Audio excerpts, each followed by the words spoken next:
प्रेमचंद, मैला आंचल वाले रेणु जी, या फिर दिव्या वाले यशपाल जी।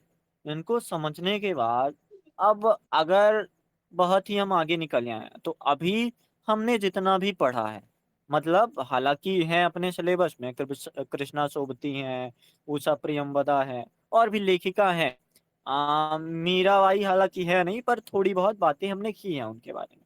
तो अगर आप देखोगे पूरा कुल मिला के, चाहे वो आलोचक के रूप में देख लो, सब पुरुष पुरुष ही है। चाहे रचनाकार के रूप में कविता रचने वाले, निबंध रचने वाले, नाटक रचने वाले, या फिर उपन्यास रचने वाले, सभी लोग पुरुष ही थे। लेकिन अब थोड़ा हम साहित्य में एक चीज देख रहे हैं। क्या चीज? कि जैसे एक सवाल भी आया है कि साहित्य लेखन में नारी विमर्श, ऐसा कुछ सवाल था। मतलब नारी लेखिका का क्या प्रभाव पड़ा, नारी था या दलित था, ऐसा कुछ सवाल था। मतलब अभी तक हम जितने भी आयाम देखते चले आए हैं, उनसे आयाम हटके होना चाहिए। क्योंकि अगर महिला किसी भी उपन्यास रचना को लिख रही हैं, तो उनका नजरिया, दृष्टिकोण थोड़ा बेहतर, या फिर थोड़ा जैसा भी हो, डिफरेंट माइंडसेट का होना चाहिए। कुछ चीजें अलग तो होनी ही चाहिए। तो जब हमें समझ आता है कि हमें पढ़ना है महाभोज, और सिर्फ हमें भोज नहीं पढ़ना है, ये जो महाभोज की लेखिका है, यही सच है जैसी कहानियों में भी है, जो एक दुनिया समानांतर की कहानी है। और इनकी एक कहानी महाभोज से भी बहुत बेहतर कहानी आपका बंटी है। हालांकि आपका बंटी को इसलिए नहीं रखा गया क्योंकि बहुत सारी मनोवैज्ञानिक रचनाएं पहले ही शामिल है। तो उसमें से अब जो चीज नहीं थी, क्या नहीं था? राजनीतिक परिप्रेक्ष्य। साहित्य का राजनीतिक परिप्रेक्ष्य अगर नहीं था, तो राजनीतिक परिप्रेक्ष्य दिखाना, शामिल करना थोड़ी जरूरत दिख गई थी। हालांकि मैं मानता हूं, जैसे आप समझ के देखो, मान लो मनु भंडारी ऐसी रचनाकार हैं जो अपने मनोविज्ञान को लिखती हैं। मनोविज्ञान का मतलब आप समझो कि जो अंदर चल रहा है, ऐसा समझ लो, बिल्कुल नॉर्मल तरीके से, परिभाषा सिद्धांत में मत जाओ, कि जो नॉर्मल तरीकों पे चलता है इंसान के जीवन में। आपका बंटी एक ऐसा उपन्यास है जिसमें दो रिश्तों में खटास हुई। और नई उपन्यास, नई कहानियों में ऐसा ही होता है, जैसे एक और जिंदगी हो गया, ये कहानी है, और कुछ कहानियां और हैं। यही होता है कि रिश्तों का टूटना तो होगा। एक दुनिया समानांतर में भी हमने सुना है कि रिश्ते टूटेंगे। लेकिन रिश्ते टूटेंगे, पर अगर वो रिश्ते काफी टाइम के बाद टूटते हैं, मतलब बच्चा हो जाता है 7-8 साल का, फिर नहीं समझ आता कि बन पाएगी नहीं बन पाएगी, तो आपके रिश्ते तो टूट रहे हैं, वो चीज समझ आ रही है, आप अंतर्द्वंद से हो। इसके लिए आधे अधूरे जैसा नाटक है, एक और जिंदगी जैसी कहानियां हैं। तो वहां पे समझ आता है कि हमको, कि ये चीज देखिए, आपके साथ पुरुष और स्त्री दोनों को दिक्कत होगी। लेकिन जो आपका बंटी उपन्यास है, इस आपके बंटी उपन्यास में जो बच्चे को दिक्कत होती है, जब वो माता और पिता को अलग होते देखता है, या फिर जो यौनिकता है, यौन चेतना है, वो गाहे बगाहे गलती से देख लेता है, तो उसके मन में कैसी घृणा वाली, वो अपनी माँ को भी फिर घृणित नजरिए से देख रहा है। और बहुत सारी चीजें हैं। एक विवादित स्तर पर, ले विवादित हालांकि नहीं, पर मनोवैज्ञानिक स्तर पर बहुत नीचे तक उतरती है। और मनु भंडारी का हमेशा से यही काम ही रहा है कि वो अपने अंतर जगत को खंगाल डाले। लेकिन एक उनका इंटरव्यू आता है 78 की उम्र में, हो तो वो इंटरव्यू एनसीईआरटी की जो चैनल है यूट्यूब, वहां पे सुन सकते हो। वो कहती हैं उस इंटरव्यू में कि आपको लगता होगा मेरी काफी उम्र हो गई है, और जो सही भी है, शकल से मैं काफी बड़ी भी लगती हूँ। 78 की उम्र किसी भी रचनाकार के लिए कम नहीं माने जानी चाहिए। मैं अपनी बुद्धि से, अपने मस्तिष्क से अभी भी काफी जवान हूँ, और काफी नई चेतनाओं को अपने साहित्य का दर्जा दिलाना चाहती हूँ। मैं अभी भी कुछ नया करना चाहता हूँ। तो एक रचनाकार या फिर एक लेखिका संस्मरण लिखती है, जीवनी लिखती है, उपन्यास, कहानियां, यही सच है जैसी कहानियां लिखती है। लेकिन सारी कहानियां मनोविज्ञान के परिक्षेत्र में लिखी जाती है। एक उपन्यास निकल कर आता है महाभोज, जो राजनीति को दिखाता है, उस भ्रष्टाचार को दिखाता है, नौकरशाही को दिखाता है और किसी इंसान के मरने की घटना या फिर आगजनी की घटना को कैसे चुनाव में प्रयोग किया जाता है, इस ज्वलंत दस्तावेज को सामने लाता है। चीज आप सोचोगे कि बात तो सही है, अभी तक हमने सिर्फ सुन रहा था महाभोज मनु भंडारी, लेकिन उसके पीछे का आधार सोचो कि एक नायिका कैसे लिख सकती है ना। जो नायिका, जैसे इनके बारे में भी थोड़ा परिचय ले लेते हैं। इनका जन्म मध्य प्रदेश के मंदसौर जिले में पूरा गांव में हुआ। बचपन का नाम महेंद्र कुमारी था और लेखनी करते करते मनु नाम खुद से ही चुन लिया। फिर उसके बाद ये जो क्या बोलते हैं, एमए है, स्नाकोत्तर, तो वो दिल्ली विश्वविद्यालय से पढ़ती हैं, मिरांडा हाउस से। मिरांडा हाउस मतलब दिल्ली चली गई थी, एमपी की। फिर उसके बाद कुछ ये कार्य उत्तर प्रदेश में भी करती हैं और बहुत सारी चीजें जैसे उज्जैन में या फिर मनु भट्टाई, विक्रमशिला, बाकी सारी चीजें फेमस होती हैं। बंगाल में भी कुछ समय रहती हैं। तो इनका जो एक यही सच है कहानी है, वो थोड़ा कोलकाता के इर्द गिर्द है, कुछ कानपुर के इर्द गिर्द है। मतलब ये एक ऐसी लेखिका है जो भ्रमण करती है, और लेखिका अगर भ्रमण कर रही है तो उसके जो वैचारिक क्षमताएं हैं, उसकी वैचारिक क्षमताओं में अलग अलग मत सामने आएंगे, क्योंकि वो अलग अलग स्थान पर कई समय समय पर रही है। तो यही चीज मैं बताना चाह रहा हूँ। और एक चीज और कि राजेंद्र यादव जो एक दुनिया समानांतर के संपादक है, ये इनके पति थे। और जो एक इंच मुस्कान इनकी रचना है, उपन्यास है, तो राजेंद्र यादव और ये खुद लेखिका मनु भंडारी दोनों मिलकर, आपने अभी तक ऐसा कोई रचना नहीं पढ़ी होगी, शायद पढ़ी हो, कि दो राइटर मिलकर उसको लिख रहे हैं। तो राजेंद्र यादव और ये स्वयं एक इंच मुस्कान को लिखते हैं, और काफी दुखांत प्रेम गाथा है। आप इसको पढ़ोगे तो काफी अच्छा रहेगा। और मतलब जैसे आप पूछते हो कि पढ़ना चाहिए नहीं पढ़ना चाहिए, तो अगर साहित्य में रुचि है तो ऐसी उपन्यास, ऐसी रचनाएं आपने नहीं देखी होगी कि दो लेखक मिलके लिख रहे हैं। मतलब अलग अलग दृष्टिकोण होगा, पत्र के जरिए या फिर जैसे होता ना, उस जरिए होगा, तो थोड़ी रोचकता तो बनी होगी कि एक इंच मुस्कान को देखूंगा, क्या एक इंच है या फिर एक भी इंच नहीं है। तो ये हम समझ पा रहे हैं मनु भंडारी का जो पास्ट रिलेट कर रहा है। अब पास्ट को हमें नहीं समझना है, सही बात है, हमें महाभोज को बस देखना है। लेकिन महाभोज से पहले आपको संस्मरण भी मिलेगा कि अगर मान लो यूपीएससी ने प्रश्न पेपर 1 में पूछ ही लिया कि मनु भंडारी संस्मरण संस्मरण लिखने में मनु भंडारी का क्या योगदान है, तो उसके पीछे उनकी विचारधारा या फिर उनका जो पुराना हिस्सा था, पुराना दायरा था, बारे में थोड़ा बहुत तो ज्ञात होना चाहिए। कहानियां भी लिखती हैं तो थोड़ा बहुत तो जानकारी होनी चाहिए। इसलिए हम थोड़ी ज्यादा गहराई से बात कर रहे हैं कि ये क्या है, और इनके बारे में इनकी कुछ कहानियों के नाम भी सुन सकते हो। एक प्लेट सैलाब में हार गई, ये एक इनकी विशेष कहानी संग्रह है। निगाहों की एक तस्वीर, यही सच है, त्रिशंकु, श्रेष्ठ कहानियां, आंखों देखा झूठ, और नायक खलनायक विदूषक। एक सवाल अभी मैं देख रहा था, जस्ट यूपीएससी 2025 का क्वेश्चन बोल रहा था कि स्कंदगुप्त अपनी रचनाओं में इतिहास का नवीनीकरण, ऐसा कोई सवाल था, इतिहास का नवीनीकरण या फिर पुनर्निर्माण करते हैं स्कंदगुप्त के आधार पर, बताओ। मतलब जयशंकर प्रसाद अपने उपन्यासों में इतिहास का नवीनीकरण करते हैं या पुनर्जन्म देते हैं स्कंदगुप्त के, तो स्कंदगुप्त के आधार पर तो बताना है। पर अपने उपन्यासों में ये जो लाइन है, तो ये एक पैराग्राफ आपसे मांगती है। तो एक पैराग्राफ मतलब कि उनकी जो कृतियां हैं, किनकी, जयशंकर प्रसाद की, तो उनको आप उनका नाम जानते हो कम से कम। चाहे नाटक में आप चंद्रगुप्त का नाम जानते हो, या फिर किसी और का नाम जानते हो, तो वो थोड़ा डिमांड कर जाता है।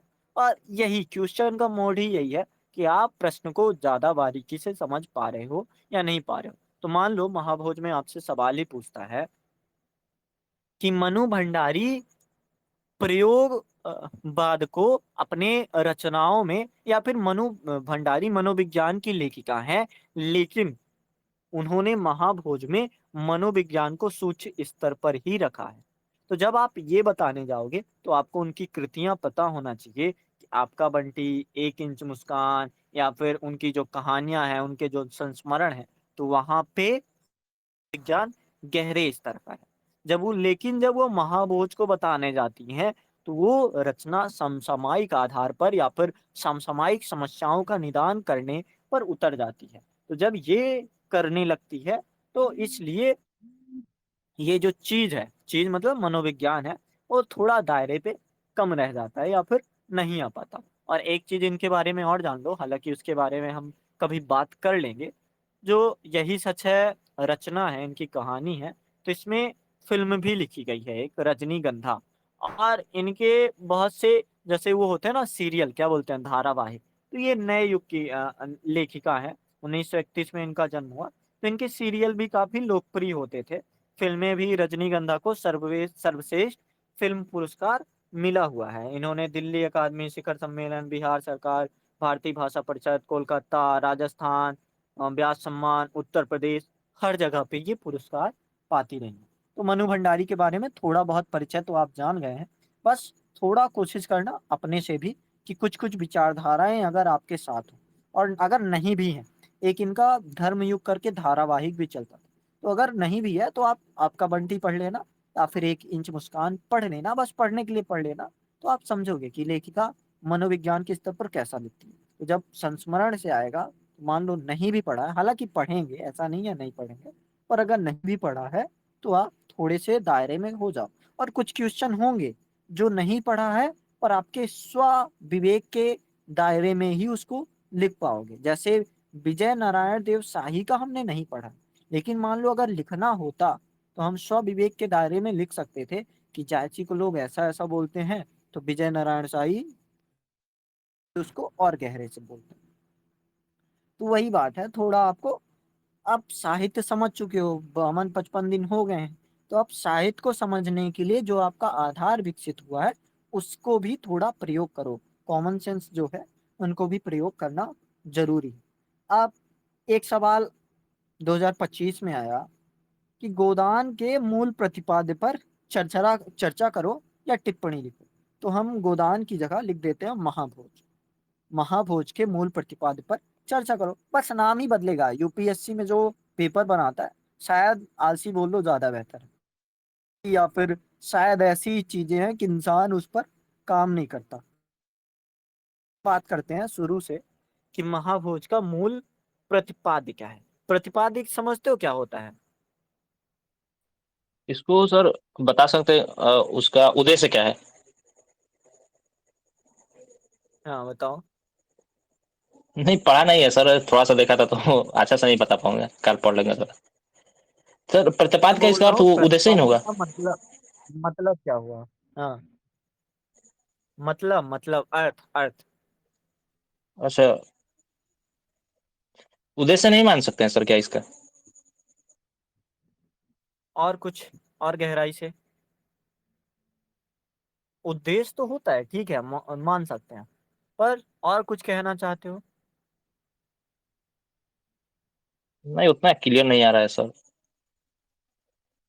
देखो, सही कह रहे हो उद्देश्य, पर प्रतिपाद का मूल मतलब समझो कि जिस दृष्टि से, जिस नजरिए से सामने वाले ने उस चीज को पेश किया है, वही उसका प्रतिपाद्य होगा। हालांकि उद्देश्य कहना भी ठीक ही है, उसकी मूल संवेदना बोल लो, प्रतिपाद्य बोल लो, केंद्रीय तत्व बोल लो, कुछ भी बोलो, बात एक सी ही है। पर शब्दों का जब थोड़ा सा दायरा बदलता है, तो उसमें जो लैंग्वेज होती है हमारी, वो भी थोड़ा सार्थक हो जाती है। जी सर।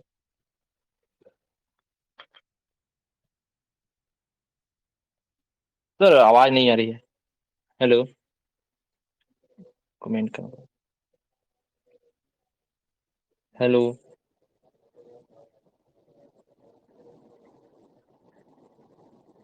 हेलो। हाँ अब अब आ आने रही है लगी आवाज? सर आवाज। अब आ रही, हाँ, उस समय नहीं आ रही था। तो ये मैं बोल रहा हूँ कि आप जो अगर अगर आपके पास महाभूत हो, तो पहला पेज खोलो। पहले पेज में लिखा है कि मैंने, हालांकि भेजो जरा महाभोज, मेरे पास है नहीं अभी।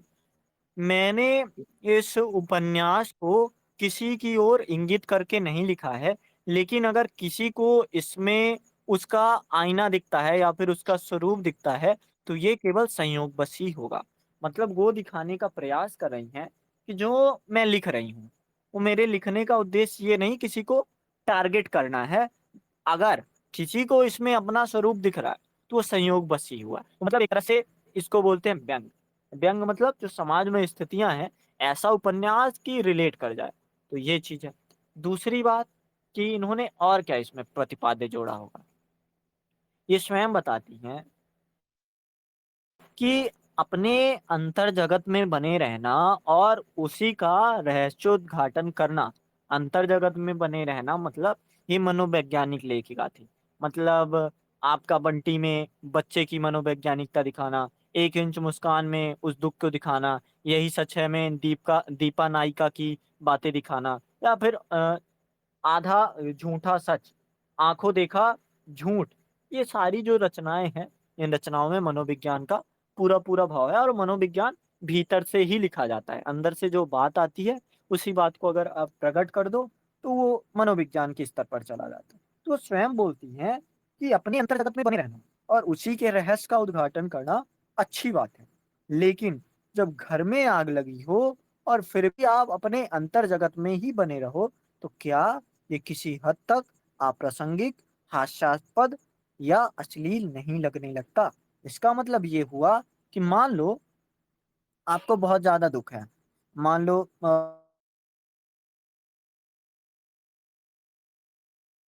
रोमियो जूलियट है, ठीक है? हम्म। फिर सर आवाज नहीं आ रही है।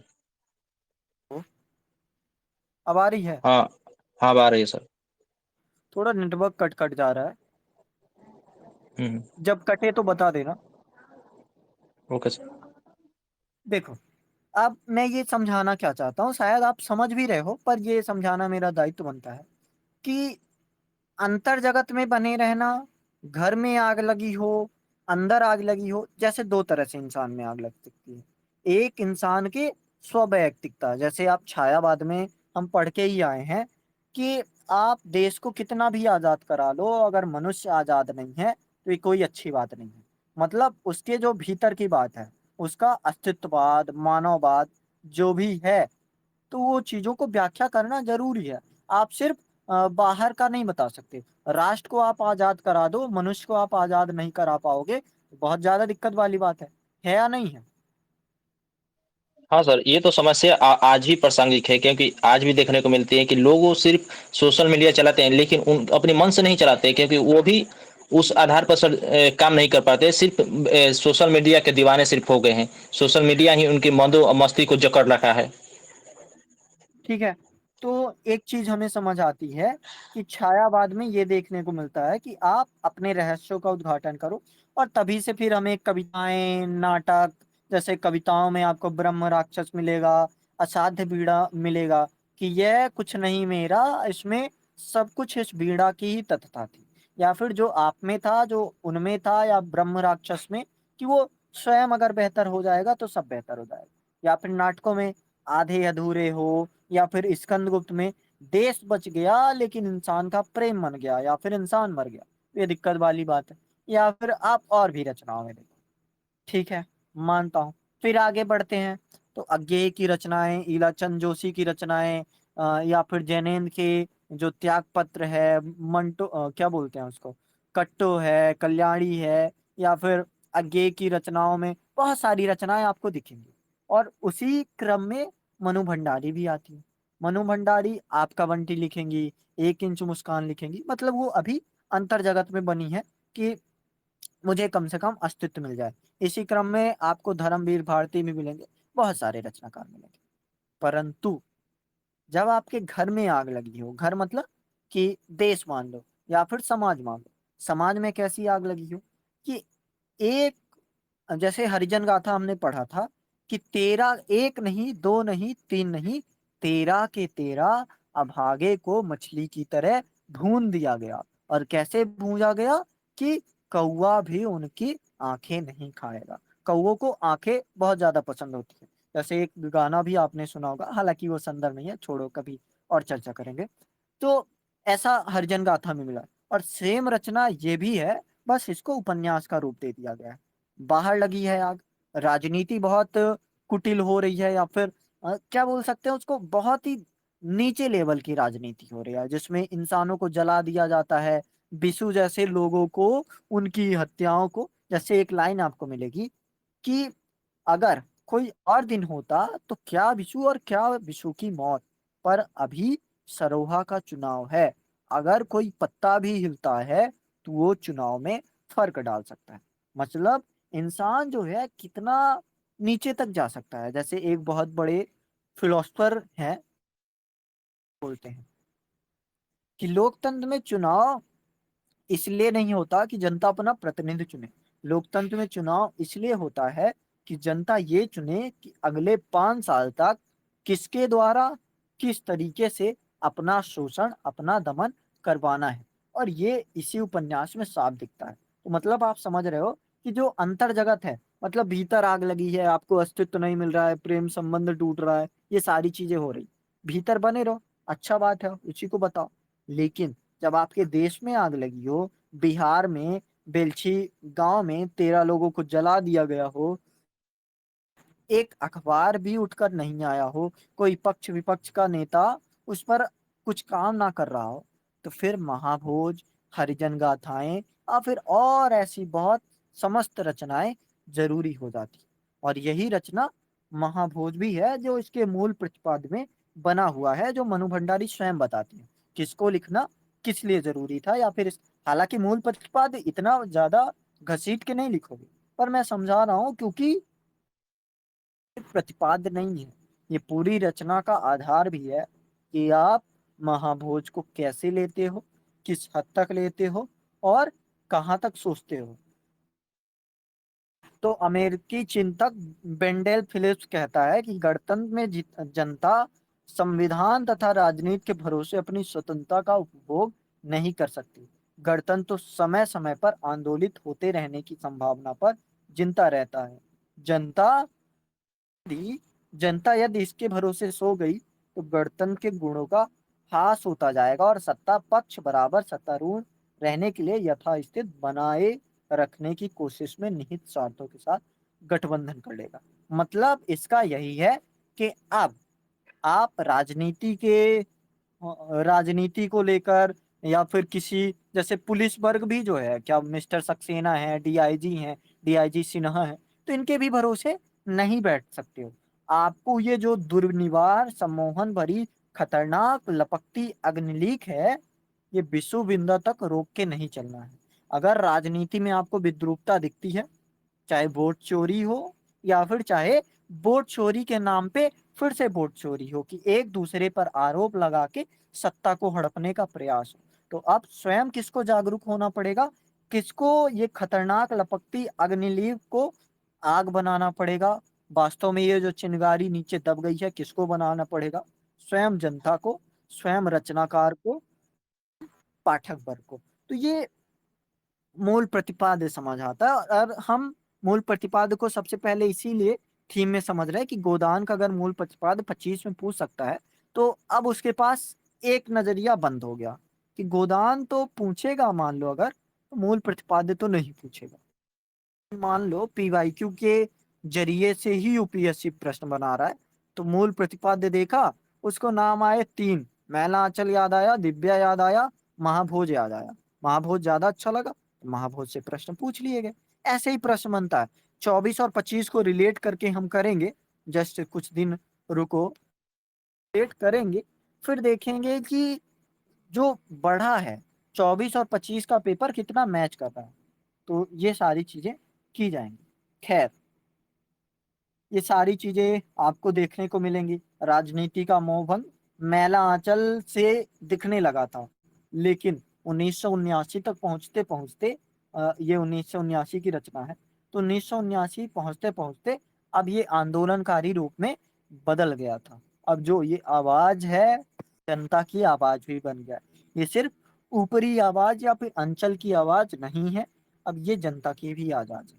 तो एक लाइन आती है इसमें क्या दोष था इन हर जने का? यही ना कि सरकारी रेट पर मजदूरी मांग रहे थे, पर शायद था तभी तो जिंदा जला दिए गए। और जिन्होंने जलाया उन पर कोई उंगली उठाने वाला नहीं।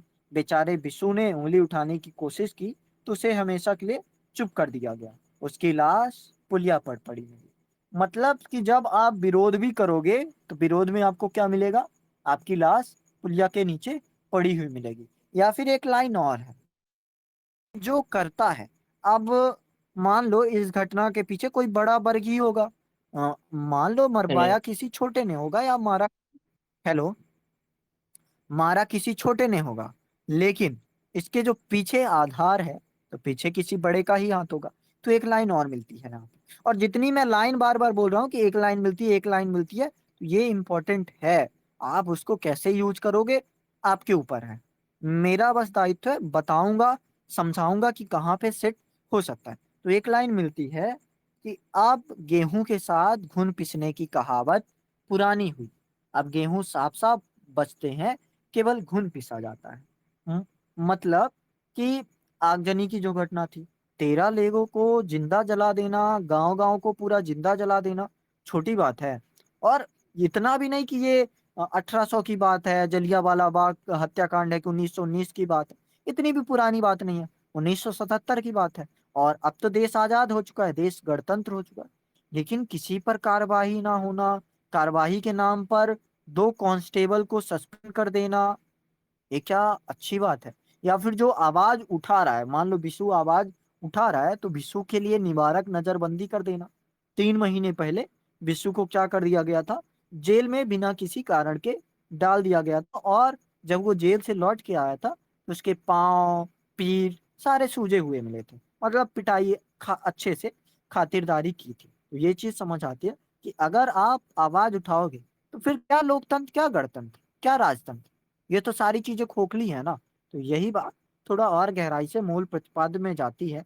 और जब पूछ पूछ बैठता है, क्या पूछ बैठता है कि महाभोज का मूल प्रतिपाद्य वर्तमान समय में कितना प्रासंगिक है, कितना नहीं है। तो क्या निवारक नजरबंदी अभी नहीं होती होगी? क्या जो फाइलें हैं बिना घूस के, बिना रिश्वत के, या फिर उसके लिए वो जो कहानी है भोला राम का जी, उसमें एक वर्ड प्रसाद और भजन, तो क्या वो बिना भजन के वो जो फाइलें हैं जिसमें काला चिट्ठा है नेताओं का, वो उड़ नहीं जाता होगा? उड़ ही जाता होगा। साफ बात है। अगर उड़ता ना होता तो देश में इतना भ्रष्टाचार ना होता, या फिर देश सुधरा होता। तो ये चीजें भले अब ऐसा नहीं दिखता कि लोगों को जला दिया गया, लेकिन भीड़ हिंसा या फिर भीड़ न्यायतंत्र अभी भी दिखता है। कानून का संवैधानिक रूप से अतिरेक है या फिर उसका प्रयोग आर्टिकल 368 के अंतर्गत करना, वो अभी भी दिखता है। या फिर और भी चीजें जो सत्ता में है, तो वो सत्ता का पक्ष हो या सत्ता का विपक्ष, दोनों सिर्फ इसलिए अपने काम करते हैं। चाहे आप मीडिया को देख लो, मीडिया भी अब उतना ज्यादा रुचिकर नहीं समझता अपने काम को। तो ये चीजें जो मनु भंडारी की रचना थी 1979 की, इसका प्रतिपाद्य अभी भी जीवित है। अगर मनु भंडारी होती तो शायद अपने उपन्यास को असफल बोल देती। क्यों असफल बोल देती? क्योंकि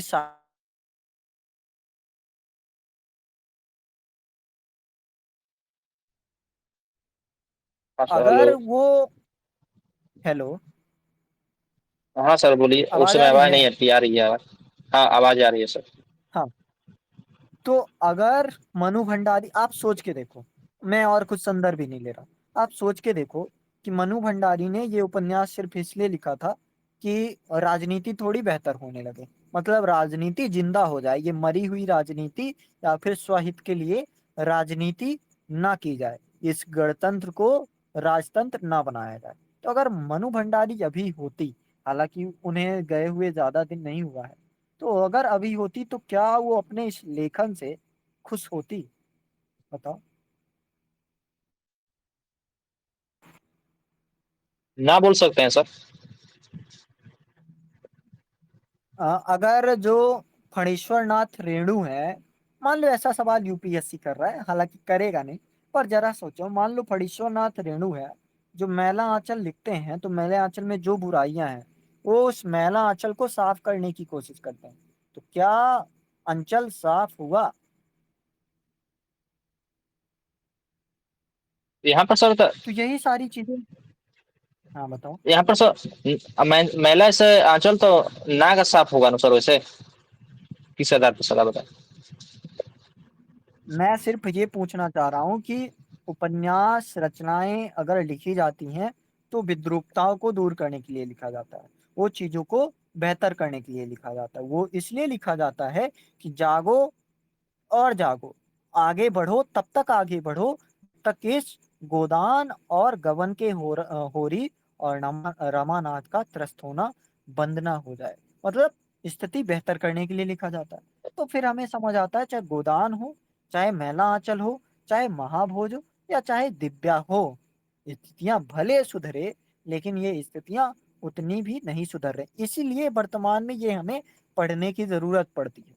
और जब हम प्रासंगिकता की बात करते हैं, प्रतिपाद्य में ही मैंने प्रासंगिकता को थोड़ा जोड़ दिया है, कि जब हम प्रासंगिकता की बात करते हैं तो यही चीज हो जाती है कि अभी भी जो स्थितियां हैं, ये स्थितियां सुधरी नहीं हैं, शायद इसलिए नहीं सुधरी कि इन्होंने पढ़ा तो जरूर, पर सिलेबस में शामिल कर दिया, सीखा नहीं।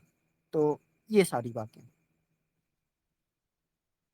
और कुछ अगर आपको लगता है बताना चाहिए तो बताओ, थोड़ा और बात कर लेते हैं मूल प्रतिपाद्य की।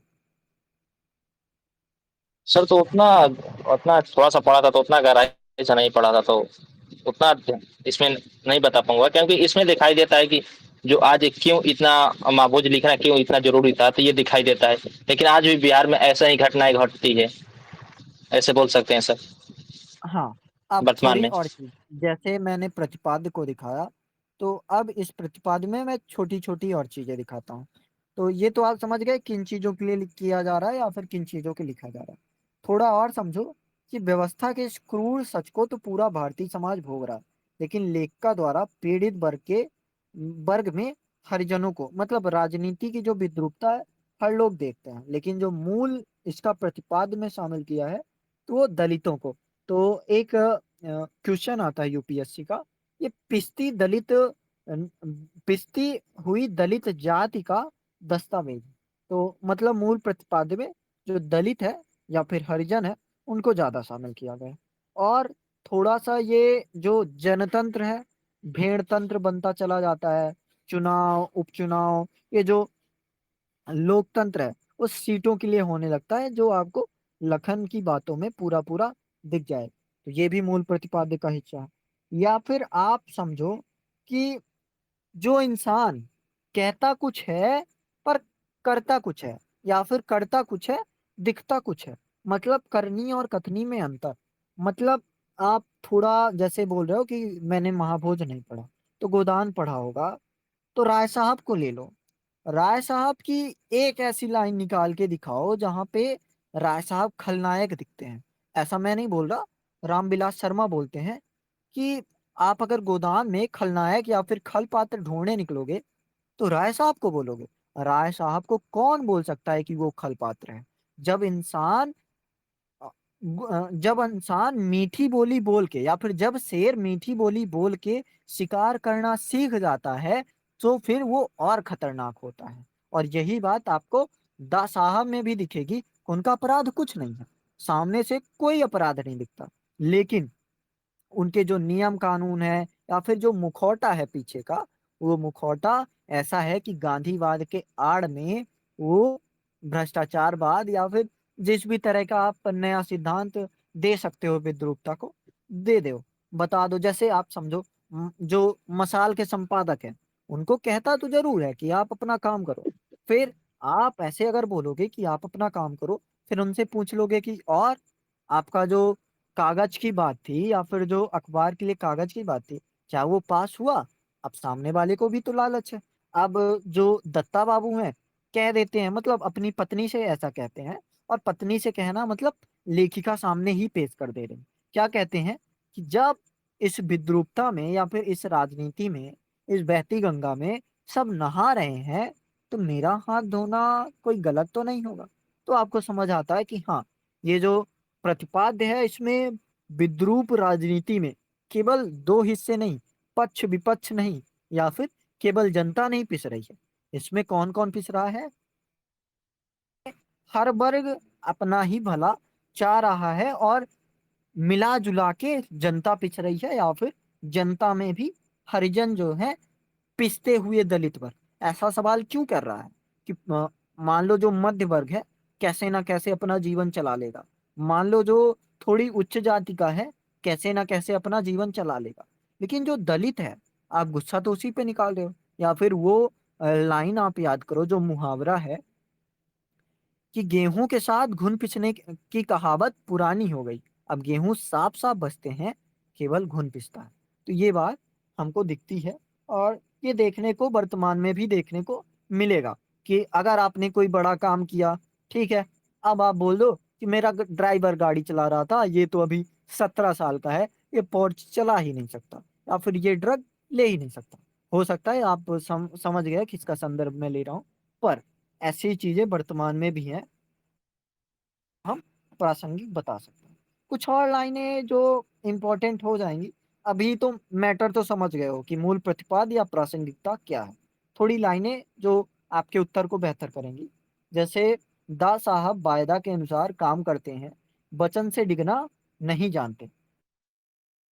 काम हो जाने पर वे ना तो मुकरते हैं, ना सीढ़ी को लात मारकर नीचे गिरते हैं। वे कहते हैं, मैं बहुत ऊंचे तक नहीं ले जा सकता, पर जहां तक ले जाता हूं वहां खड़े होने के लिए पाँव के नीचे कम से कम जमीन जरूर देता हूं। मेरे साथ चलने वाले के लिए औंधे मुंह गिरने का खतरा कभी नहीं रहता। और आप सोच के देखो, राजनीति में अगर ऐसा कोई क्या बोलते हैं उसको, प्रतिज्ञा ले ली जाए, या फिर ऐसा कोई वादा दे दिया जाए, तो क्या राजनीति में ऐसा वादा होना चाहिए कि आप बोलो कि अगर मेरे साथ चलोगे तो औंधे मुंह नहीं गिरोगे? ये तो फिर भाई भतीजावाद हो गया ना। और यही चीज हम समझते हैं, राजनीति तो जनता के हाथ में होनी चाहिए ना, कि जनता किसको देख रहा है, किसको औंधे मुंह गिराना चाहता है, या फिर किसको आसमान से नीचे गिराना चाहता है, या फिर किसको उठाना ही नहीं चाहता। अगर आप बड़ी सत्ता में हो, प्राइम मिनिस्टर हो या फिर मुख्यमंत्री हो, जो भी हो, आप ऐसा बोल रहे हो कि औंधे मुंह नहीं गिर सकता, फिर तो आप बायज राजनीति कर दिए। फिर तो ये लोकतंत्र बचा ही नहीं, ये तो राजतंत्र हो गया। तो ये बात हमें देखने को मिलती है कि हर एक नजरिया, चाहे वो गहरी बातों में, और अक्सर आप देखोगे जब महाभोज पढ़ोगे तो लेखिका बार बार आएंगी। क्यों बार बार आती हैं? क्योंकि जनता मूर्ख है। और ऐसी रचना अच्छी नहीं मानी जाती कि जिसमें रचनाकार या फिर लेखक स्वयं आकर बार बार बातों को क्लियर करे। बातें संवाद के दायरे में भाषा के स्तर पर अगर स्पष्ट हो जाए तो अच्छी मानी जाती है। लेकिन लेखिका बार बार क्यों आती हैं बताने? गोदान में तो बार बार प्रेमचंद नहीं आ जाते, मैला आंचल में तो बार बार नहीं आए, यशपाल तो दिव्या में एक बार भी नहीं आए, तो ये मनु भंडारी क्यों आ जाती है? क्या ये अ, स्त्री रचनाकार इसलिए आती है, या फिर जनता मूर्ख है इसलिए आ जाती है? अगर मैं राजनीति में दास साहब की बातें भी लिखूंगा व्यंग के नजरिए से, तो भी इसको वो वैसा समझेंगे कि वाह, दास साहब तो इतने बढ़िया हैं, गीता पढ़ते हैं, गीता भेंट देते हैं। तो ये चीजें अगर व्यंग के रूप में लिखी जाएंगी, फिर उसको लेख का क्लियर करने नहीं आएंगी, तो भी हम समझेंगे कि जैसे यही बात औंधे मुंह गिरने की बात, तो हो सकता है कि इसको अगर मैं क्लियर ना करता, तो अगर मुझे भी कोई क्लियर ना करता, तो मैं भी इसका आधा ही भाव समझ पाता। इसीलिए लेखिका बार बार आती हैं और प्रतिपाद्य को आपके जहन तक उतार देना चाहती हैं। भले आप आरोप लगा दो कि सामने वाला जैसे एक आरोप लग सकता है, जैसे एक रचना नहीं है भारत दुर्दशा, तो एक आरोप लगता है भारत दुर्दशा में कि भरतेंद्र वैसे गदर करने वाले लेखक हैं, भारत दुर्दशा लिखते लिखते वो बिल्कुल शांत हो जाते हैं, ऐसा क्यों? तो यहाँ पे इन पर भी सवाल हो सकता है कि मनु भंडारी तो मनोवैज्ञानिक स्तर पर लिखती हैं, जहां पे अगर वो बातें लिख गई तो आप समझो क्या बात है और क्या बात का भाव है, मैं नहीं बताऊं। लेकिन महाभोज समझ से बताते बताते, जो उनका 1979 की रचना है, वहां पे वो बातों को क्लियर करके ही छोड़ती हैं। तो ऐसा क्यों? हालांकि लास्ट में वो लपकती हुई अग्निलीक थोड़ा क्लियर नहीं कर गई हैं, जो शायद उनके मनोवैज्ञानिक लेखन का ही एक जरिया था, या फिर लपकती हुई अग्निलीक को अगर वो ज्वाला ही बना देंगी फिर अग्निलीक का कोई मतलब नहीं, वो ज्वाला फिर सीमित रह जाएगी। तो इसलिए वो लपकती हुई अग्निलीक छोड़ कर गई। तो ये सारी बातें हैं। अब आप भाई भतीजावाद समझो या फिर जो कुछ भी, समझ कर आप प्रतिपाद्य को समझो, प्रासंगिकता को समझो, उपन्यास को समझो, लेखिका का ऐसा लिखना, मान लो तत्वों की दृष्टि से आ गया कि बताओ महाभोज को तत्वों की दृष्टि से समीक्षा करो, ठीक है। अब तत्वों की दृष्टि से आप समीक्षा कर रहे हो, सारी अच्छी अच्छी बातें बता दी, एक बात तो बुरी भी बतानी पड़ेगी ना, कि भाषा और संवाद के स्तर पर लेखिका बार बार स्वयं आ जाती है। तो शायद ये जो उनका उद्देश्य है या फिर ये जो उनका प्रतिपाद्य है, ये इसको क्लियर करने के लिए आती है, जो करना वास्तव में राजनीतिक उपन्यास में क्षम की दृष्टि से, यानी क्षमा पात्र की दृष्टि से देखा जाता है। तो अभी हमने जितना भी किया, 40 मिनट 50 मिनट, हो सकता है आपको लगे कि हम आगे नहीं बढ़े हैं, पर हमने बहुत सारी चीजें देखी हैं, और 7 8 सवाल अभी हमने बात बात में ही थोड़े आधार बनाए हैं। में कोई डाउट हो तो बताओ, बाकी अगर आप कहोगे कि नहीं पढ़ा है तो ठीक है, पढ़ना। जब भी पढ़ोगे तो ये जो मेरी बातें हैं, पुरानी बातें नए आधार लेंगी और जल्दी ही लेंगी। तो बताओ, कोई आप सर सवाल हो तो। बताइए, मैं देखता हूँ सर सवाल। नहीं सर, आप बताइए, मैं देखता हूँ सवाल कैसे आता है। और सर इसको भी आप डिफाइन करें तो ये तो समाज में सर दिखाई दे रहा है कि कैसे इसे जिसमें इसमें घटनाएं जो घट रही है वो वर्तमान में तो दिखाई दे रहा है अभी भी, कि वो राजनीतिक में बड़े बड़े जो मंत्री है, जैसे प्रधानमंत्री, वादा तो पूरा कुछ करते हैं, लेकिन जो छोटे छोटे जो मंत्री है उसको सिर्फ उछाल फेंकते हैं वादा को। देखो, यही चीज मैं आपसे सुनना चाह रहा था, और यही चीज अभी मैं क्लियर कर देता हूँ, कि चाहे ऐसे हो, चाहे जीएस हो, चाहे आपका हिंदी साहित्य हो, यहाँ पे आप किसी मंत्री का नाम मत लेना। वर्तमान में जो राजनीतिक सत्ता में शामिल है, पक्ष विपक्ष ऐसे बोल देना, या फिर अगर आप फिल्मकारों के नाम बता रहे हो तो फिल्मकारों के भी नाम मत बताने, कह देना ऐसी फिल्म में जो इसका नायक है। तो नाम लेने, नाम ना लेना एक बेहतर प्रक्रिया होती है, क्योंकि देखो, आप जब ऐसी चीजें करोगे तो मानहानि का दावा भी हो सकता है। मैंने एक दिन क्या किया कि जीपीटी से पूछ रहा था, जैसे हालांकि ये ऑडियो तो गडकरी जी नहीं सुनने वाले हैं, आज या कल ही मैं जीपीटी से पूछ रहा था, बताओ, अभी E20 लागू हुआ है, ठीक है, GS1 2 जहां भी लेना चाहो ले सकते हो उसको। E20 लागू हुआ है। अब E20 लागू हुआ है, कल ही एक खबर मैं पढ़ रहा हूँ अखबार में, कि जो गडकरी जी का बेटा है, तो 13 करोड़ की या 17 करोड़ की कंपनी अब 510 करोड़ ले जाती है। क्यों ले जाती है? क्योंकि उसकी कंपनी इथेनॉल की है, और आप ऐसी लागू भी कर दे रहे हो कि E20 वगैरह। तो क्या मैं अगर एग्जाम्पल देना चाहूँ तो गडकरी जी का नाम शामिल कर सकता हूँ? तो साफ बोलता है कि आप काम बताओ, नाम से मतलब यूपीएससी को नहीं है। तो आप भी बताना, तो सिर्फ काम बताना, चाहे मंत्री का बताना या फिर चाहे जिसका भी बताना। अगर मान लो एक सवाल आता है, महाभोज उपन्यास क्या केवल समसामयिक समस्या का निदान है या फिर विधेयात्मक समाधान भी है? समसामयिक समस्या मतलब उस समय में जो समस्या चल रही थी। अब पता है, 1977 में वही आर्टिकल 368, उसी का जो प्रभाव है, या फिर एक तरह से निरंकुशता लाने का प्रयास। तो अगर आप यहाँ पे गलती से भी नाम लिखते हो तो हो सकता है मानहानि का दावा हो जाए। तो आप मत लिखना, थोड़ा सा आप लहजे को बेहतर रखना, और अगर नहीं बेहतर रख सकते तो थोड़ा उससे दूर ही रहना, कि मुझे बताना ही नहीं है ऐसी बात, मैं जितनी बातें हैं जरूर सिर्फ उतना ही बताऊं। बाकी आपकी लेखनी के उत्तर है कि कितना आप सार्थक लिख पाते हो, कितना नहीं लिख पाते। ऐसी चीज जरूरी थी बताना, क्योंकि अब लगभग हम अंत अंत चरण में पहुंच चुके हैं। चीज थोड़ा बताना था। खैर, अब थोड़ा हम आगे बढ़ते हैं, थोड़े और सवाल। मान लो अब नामकरण वाले सवाल आना तो छोड़ दिया है यूपीएससी ने, कि नामकरण के सवाल पूछता ही नहीं, नामकरण की दृष्टि बताओ। पर मान लो अगर पूछ ही गया, तो महाभोज कैसा नाम है राजनीति में? जैसे आप सोच के देखो, महाभोज उसको कहा जाता है कि इंसान जब मर जाता है तो जो तेरहवीं होती है, तो उसको महाभोज नाम दिया जाता है। तो क्या ये विशु की मौत की 13वीं है, उसका महाभोज है। या फिर जो राजनीति मर गई है, उसका महाभोज है।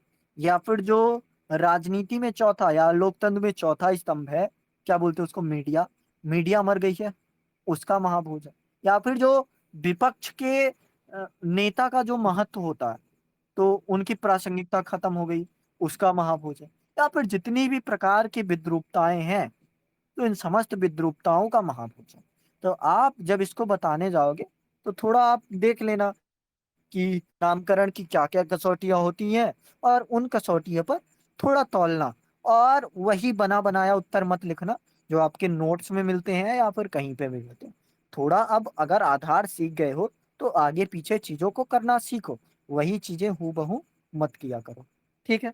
तो नामकरण मैं आप पे छोड़ता हूँ, और अगर आप नहीं चाहते कि मैं इसको आप पे छोड़ूँ, तो आप मेहनत करना थोड़ा, उत्तर लिखना 10-5 मिनट में, भेजना, फिर मैं आपको समझाऊँगा महाभोज नाम कितना बेहतर है या फिर कितना कमजोर है। ठीक है? तो नामकरण मैं आप पे छोड़ता हूँ, क्योंकि हमने बहुत सारी बातें की है नामकरण पे।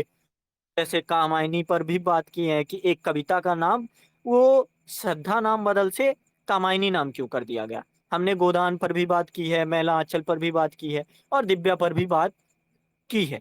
तो अब बात ज़रूरी नहीं है कि महाभोज पर भी बात करें कि नामकरण के आधार पर बताओ कि महाभोज मतलब किसका महाभोज? और महाभोज अगर है, तो अंत में एक आपको हिंट दे देता हूँ, ट्रस्ट बन रहा है कि जैसे मान लो, हालाँकि ऐसा मानना मत, मान लो कि राजनीति में या फिर बिच्छू के घर मौत जाती है बिच्छू की। अब उसके परिवार वाले सामने वाले को महाभोज इसलिए करा रहे हैं कि बिच्छू की मौत को थोड़ा सुकून मिले, कि उसकी जो मौत हुई है, आत्मा को शांति हो। अब सामने वाला बैठा है और कह रहा है, भैया सेवई बहुत बढ़िया है, 3% और दे दो, पूड़ी बहुत सौंधी। तो ये बातें क्या वो जो महाभोज करा रहे हैं, उनको नहीं चुभती होगी? तो लास्ट में जो डीआईजी हैं, प्रमोशन हो जाता है, तो वो महाभोज रखते हैं। महाभोज ऐसा रखते हैं कि राजनीति मर जाती है, उसका महाभोज। तो बात किस बात पे हो रही है? व्याख्या में भी आ सकता है। इसको जैसे हम कविता में थे तो इसको बोलते थे विरोधाभास अलंकार। लेकिन अब हम कहानियों में हैं या उपन्यास में है, गद्य में है, तो इसको हम बोलते हैं कंट्रास्ट। कंट्रास्ट मतलब बात हो रही है भ्रष्टाचार की, ठीक है? कि जीत चुके हैं, या फिर ऐसी-ऐसी बातें हैं, न्याय मिला। बात हो रही है भ्रष्टाचार की, और महँगे गिलासों में महँगी शराब परोसी जा रही है। तो ये होता है कंट्रास्ट, कि विरोधाभास। बात आप भ्रष्टाचार की कर रहे हो, और भ्रष्टाचार का सबूत भी आपके हाथों में दिख रहा है। तो जब आप नामकरण करने जाओ, तो महाभोज को रिलेट करके दिखा देना कि अंत भी ऐसा ही दिखता है, कि वही वैसा ही महाभोज, कि जनता आती है, इसलिए नहीं आती है कि दुःख में उनके नाम का आखिरी निवाला ले ले, इसलिए आती है कि 56 प्रकार के भोग मिलने वाले हैं। तो यही सारी चीज़ें आप नामकरण में अपने आधार पर बताना। मैं नहीं चाहता कि इसमें अब मेरा बायस्ड बना। अब मैं चाहता हूँ कि आपका जो उत्तर हो, आपकी लैंग्वेज में। अभी हमारे पास 1 साल पूरे बचे हैं। तो 1 साल में अब आपको अपनी लैंग्वेज परिपक्व करना है। सारी बातें हो चुकी हैं, महाभोज भी हो गया है, उपन्यास, नाटक, कहानियाँ, और जो कुछ भी बचा है, संस्मरण बचा है, निबंध कुछ बचे हैं, तो वो हम कर लेंगे। लेकिन अब जो आपको विकसित करना है, अब आपकी लैंग्वेज होगी। मैं बताऊँगा तो मेरा रट्टा होगा कि मैंने ये बातें बोली, आप कोई काम नहीं कर रहे हो। तो अब मैंने अपनी तरफ से काम किया, लेकिन अब आपको भी थोड़ा अपनी तरफ से मेहनत करनी है कि your language is your language, और जब तक आपकी लैंग्वेज नहीं होगी, तब तक आईएएस नहीं बना जा सकता, सिंपल सी बात है। ऐसा कहा भी है, और सिर्फ़ हिंदी साहित्य में सुधरने से आप जीएस में, एसे में भी सुधर जाओगे। एथिक्स में तो सबसे ज़्यादा फ़ायदा मिलेगा कि आप सूत्र शैली को कैसे प्रयोग करते हो। एक जयशंकर की सूत्र शैली है, या फिर सूत्र शैली आपको यहाँ पे भी मिलेगा, महाभोज में भी मिलेगा। तो ये सूत्र शैली का प्रयोग कैसे कर सकते हो कि लिखो कम, लेकिन बताया ज़्यादा जाए। तो बहुत सारी चीज़ें अब सीखनी है आपको। अभी सिर्फ़ शुरुआत थी, और इसको शुरुआत ही मानो। अंतिम दिन मान लो आ जाए, मैं डाल दूंगा निबंध वगैरह का, या फिर कल परसों भी थोड़ी बात कर लूंगा निबंध लेखन की, क्योंकि कविता क्या है, इससे 2 सवाल आए, अब की जाएगी, जरूरी नहीं है कि भागा ही जाए, तो बात की जाएगी। पर अब आप एक परिपक्व स्थिति पर हो चुके हो, तो अब स्पून फीडिंग वाली बात छोड़ो, अब आप थोड़ा डिबेट किया करो। और मनु भंडारी का ही कहना है, मनु भंडारी उसी इंटरव्यू में, एनसीईआरटी का आप वो पेज खोलोगे, 2 पार्ट में शायद उनका इंटरव्यू है, वो कहती हैं कि अगर आपको कुछ सीखना है तो आप सिलेबस से हटो, और जब तक आप सिलेबस से नहीं हटोगे सीखोगे नहीं। अभी इस तक सिर्फ आप क्या कर रहे हो, अभी तक आप पढ़ रहे थे, अब आपका कौन सा फेज चलेगा, सीखने वाला फेज चलेगा। मनु भंडारी को पहचानना आपकी एक रोचकता होनी चाहिए कि कैसे यार एक मनोविज्ञान की लेखिका इतना बढ़िया उपन्यास लिख गई। या फिर आपको रेणु जी को समझना होगा कि कैसे एक अंचल को संवारने वाला इंसान उसका स्वयं का घर नहीं संभल पाया। अभी आप कोई डीडी भारती या बीबीसी का इंटरव्यू लगा के देखो ना, उसका घर भी वैसा अंचल जैसा ही बना हुआ है, जो धूल भी है, सूल भी है, कीचड़ भी है, खुशबू भी है, गुलाब भी है, हर चीज है ना, तो वो वहां पे बसा हुआ है। रेणु की सौंधी सुगंध भी है, और वो जो क्या बोल सकते हैं, विलासिता या फिर चीजें ना बेहतर होना, उसका कीचड़ भी है। तो ये कैसे होता है, इन पर आपको अब विचार करना पड़ेगा। तो अब सारी चीजें आपके ऊपर है कि आप बेहतर होगे या यहीं पे आप अपने आप को छोड़ दोगे कि हाँ, मेरी बातें हो गई हैं और इतनी बातें मैंने पढ़ ली हैं, अब कोई जरूरत नहीं है, 55 क्लासेस हो गई हैं, तो अब से आपकी शुरुआत हुई है, ये आप पहली क्लास मानो।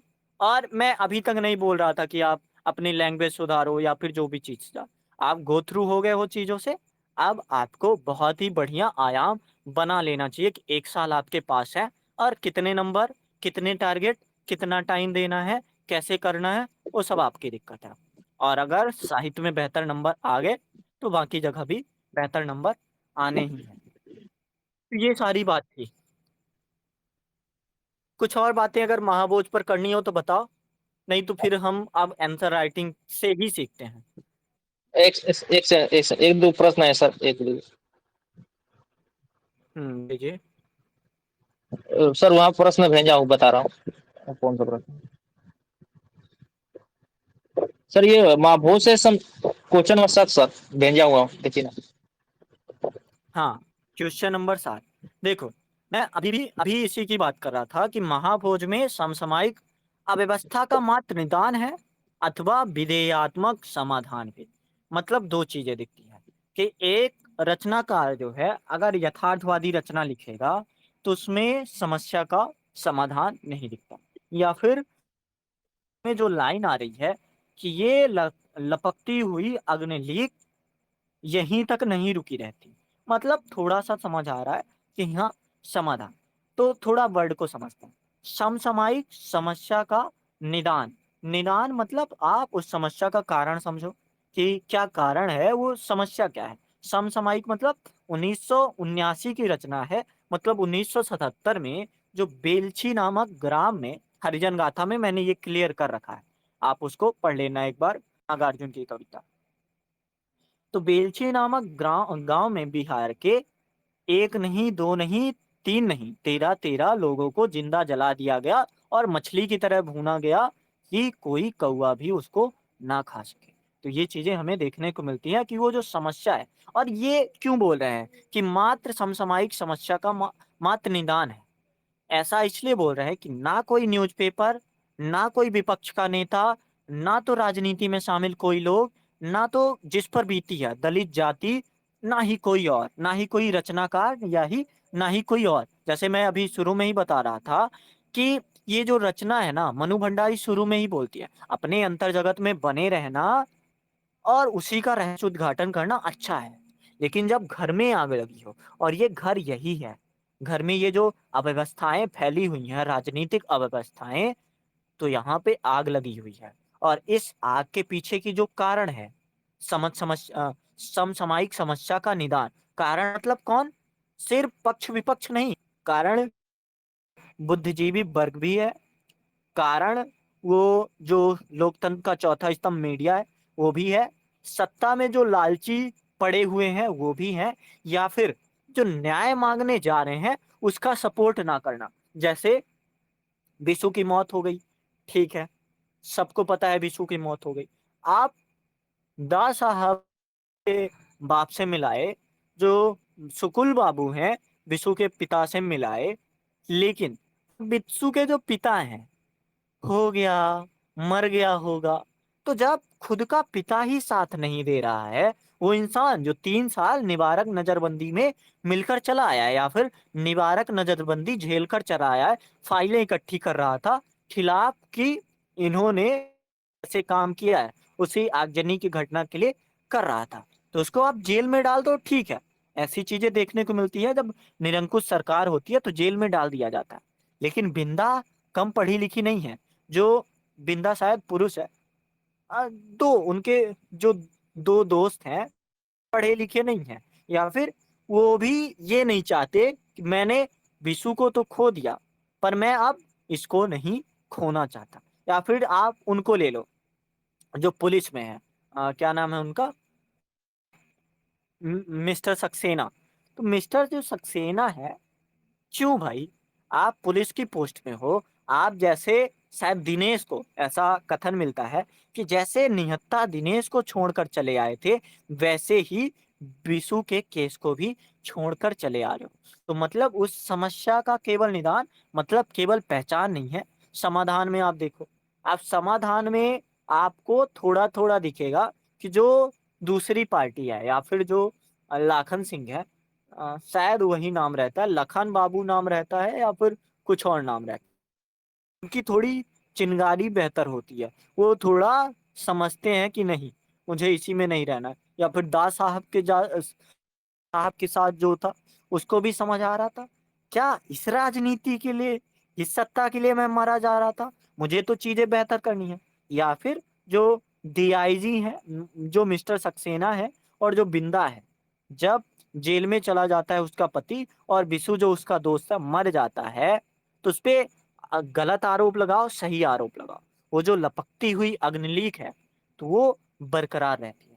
और दूसरी चीज, कैरेक्टर के नजरिए पे देखोगे तो विवाद होंगे। समीक्षक कहते हैं कि नहीं यार, मुझे नहीं लगता कि ये जो लपकती हुई अग्निलीक है बहुत देर तक जलने वाली है। आप सुप्रीम कोर्ट में जाओ, दिल्ली हाई कोर्ट में जाओ, ये समस्या सुलझने नहीं वाली। लेकिन मनु भंडारी का आप कोर्ट पढ़ना धीरे धीरे। कोर्ट पढ़ने का मतलब है, भी मैं बात कर रहा था, संवाद के स्तर पर बार बार मनु भंडारी आती हैं, और बार बार चाहे दास साहब बोलेंगे तो दास साहब की भी बताते हैं बातें। करनी और कथनी में अंतर है। तो सबसे बड़ी जो दिक्कत है, जनता की दिक्कत है। और अगर जनता पढ़ेगी, या फिर लेखक अपने अंतर जगत से निकलेगा, तो ये क्या सवाल था, एक सेकेंड, विधेयात्मक समाधान, तो भले इसको आप ना नाम दो कि विधेयात्मक समाधान है, भले इसको आप कागजी पन्नों पर, विधेय का मतलब वही होता है कि विधायी रूप से, भले आप इसको विधेयात्मक समाधान ना मानो, पर समाधान की ओर एक चिंगारी भी अगर पड़ गई तो काफी है। अगर 368 लगने के बाद, शायद आप कह लो कि मनु भंडारी का कोई रोल नहीं है, लेकिन 368 में जो परिसीमाएं तय की गई, जो संवैधानिक नैतिकता होती है, उसके दायरे में सुप्रीम कोर्ट के अस्तित्व को और बेहतर किया गया। या फिर जनता के लिए आप पीआईएल दायर करना भी, भले पीआईएल अभी भी कम मात्रा में दायर होता है, लेकिन विधेयात्मक समाधान के स्तर पर भी चीजें ऐसी नहीं है कि उसको आधा अधूरा ही मानो। तो इस सवाल का मतलब ये था। अब ये सवाल बहुत सारे तरीके से आ सकता है, इसमें एक तरीका मैं बताता हूँ, बाकी तरीके आप सोचना। तरीका ये आ सकता है कि सामाजिक यथार्थ रचना लिखने वाली मनु भंडारी सिर्फ यथार्थ तक नहीं रुकती, बल्कि आदर्शवाद को भी दिखा ही देती है। तो आप बता देना कि सही बात है, यथार्थ तो है, बट एट द एंड वो जो आदर्शवाद है, या फिर उनका जो काव्य रचना प्रयोजन था, तो वो रचना प्रयोजन बिना पूरा करे कैसे वो खत्म कर दें भाई? नहीं खत्म करेंगे। तो ये 7वें प्रश्न का उत्तर ऐसा लिखा जा सकता है। सर इसमें भी लेकिन सर राजनीति को तो दिखा ही रही है ना। ये बता सर ये यहाँ पर मनु भंडारी है जो सामाजिक राजनीति को जोड़कर भ्रष्टाचार अपराध के मामले को उजागर कर रही है जिससे समाज को और बेहतर बनाया जा सके। हाँ, और कोई सवाल? और कोई और सवाल या एक फिर अब? एक क्वेश्चन। हाँ, बताओ।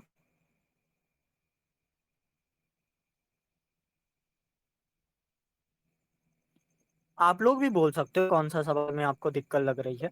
हालाँकि अभी हम कितनी देर तक कर रहे हैं? 1 घंटा भी पूरा हुआ है। तो आप आपके जो भी सवाल होते हो, पूछ सकते हो, और नहीं पूछ रहे हो तो उनको लिखना पड़ेगा। नहीं तो आप देख सकते हो कि चीज़ें बेहतर नहीं होंगी, सब उलझा ही है और उलझा ही रहेगा अगर सुलझाने की कोशिश नहीं की जाए। तो बताओ कोई सवाल और बचे हों तो? 10वां सर क्योंकि लोक राय का लिखा जाए महापौर उपन्यास राजनीति विकृति एक साचा दस्तावेज है। इस कथन से आप हुँ। कितने सहमत हैं? तो सर इसमें कितना सहमत है तो कितना दिखाना पड़ेगा? लिखा आप तो जा सकता आप है। ये बताओ, देखो, आप ये बताओ, सिर्फ पॉइंट बताओ। राजनीतिक विकृति मतलब बताओ कि कमजोर राजनीति कैसे हो सकती है? मतलब इंडिया के परिप्रेक्ष्य में देखो, तो इंडिया में सबसे पहले जो हमारी प्रस्तावना है, क्या लिखा है? हम भारत के लोग, ठीक है?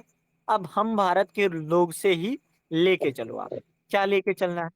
पहली बात तो लोकतंत्र होना चाहिए, ना कि भेड़तंत्र।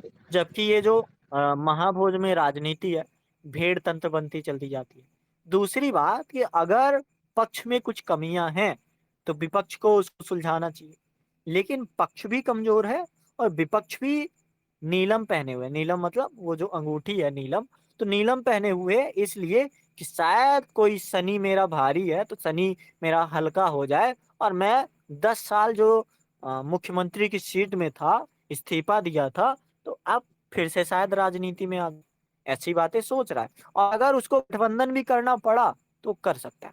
और दूसरी 2 बातें हुई। तीसरी बात कि अब राजनीति में पक्ष कमजोर है, विपक्ष कमजोर है, तो कम से कम जो मीडिया है, मीडिया तो पक्षपात नहीं करना चाहिए ना। मीडिया तो जो क्या बोलते हैं, गैर पक्षपाती हो, कम से कम इतना तो हो सकता है। पर जो दत्ता साहब हैं, मसाल के संपादक, वो भी कमजोर बना देते हैं राजनीति को। ठीक है, ये भी समझ आया। चौथी चीज कि जनता को विरोध करना चाहिए। तो एक अगर विरोध करेगा तो नहीं कर पाएगा। रामधारी सिंह दिनकर की जो कविता है, लगभग शायद 1946-45 की है, सिंहासन खाली करो कि जनता आती, नहीं शायद यही 1970 के ही समय की है। यही समय जो ये चल रहा है, सिंहासन खाली करो कि जनता आती है। पर मुझे नहीं लगता कि 4-5 जने या फिर केवल बिशु के अलावा कोई जाने वाला है। तो एक तो जनता भी कमजोर कर रही है कि अगर लिंकन जी कह रहे हैं कि ये जनता का, जनता द्वारा जनता के लिए शासन है, तो क्या जनता केवल एक इंसान बचेगा? और चलो ठीक है कि सिर्फ पहले पहले सिर्फ एक इंसान होता है और बिशु गया, बिशु को मार के कहाँ फेंक दिया गया? पुलिया के नीचे। तो जब बिशु को फेंक दिया गया तो वो जो उसके गांव वाले थे, सरोहा गांव के, तो कम से कम अगर वोट मैटर करता है तो सरोहा गांव वाले लोगों को तो विद्रोह करना चाहिए, लेकिन वो भी नहीं करते। मतलब यहाँ पे सपोर्ट भी नहीं हुआ। और भी जितनी विद्रूपताएं जितनी तरह से हो सकती हैं, सारी विद्रूपताएं शामिल दिखती हैं। इसलिए हम कह सकते हैं कि जो ये उपन्यास है, ये राजनीतिक विकृतियों का सच्चा दस्तावेज है। किसी भी तरह की नवीन विकृति अगर वर्तमान में भी लेके चलो, हालांकि जो डिजिटल है, डिजिटली या फिर घोरक धंधा कर देना, भ्रष्टाचार वगैरह, हालांकि अब नए तरीके जरूर आए हैं, पर जो कार्य है या फिर उद्देश्य है, पुराना ही रहा है। तो भ्रष्टाचार हो, विकृतियों में जितनी भी चीजें हो, नौकरशाही हो, भाई भतीजावाद हो, सारी चीजें इस राजनीति की विकृतियों में अभी भी देखने को मिलता है। और महाभोज सच्चा है।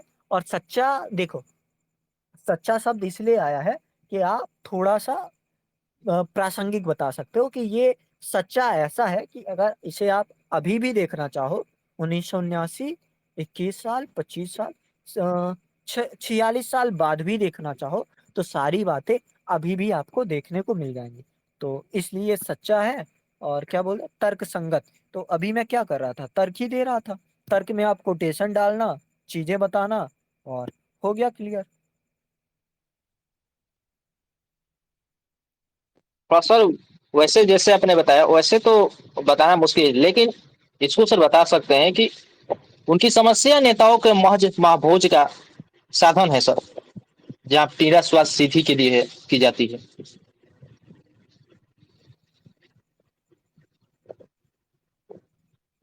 हम्म। और कोई सवाल या फिर अब बस बंद किया जाए?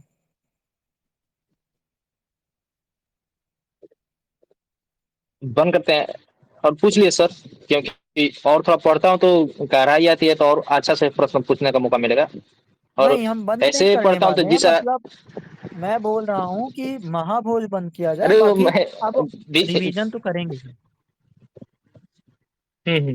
किसी का वो और मैं कुछ वो नहीं सवाल सर है भीसी के लिए महाभोज बोल से रहा तो था पूछ सर। सकते पूछ- हैं। हाँ, किसी का और सवाल हो कुछ महाभोज से तो पूछे, नहीं तो फिर अब बस करते हैं।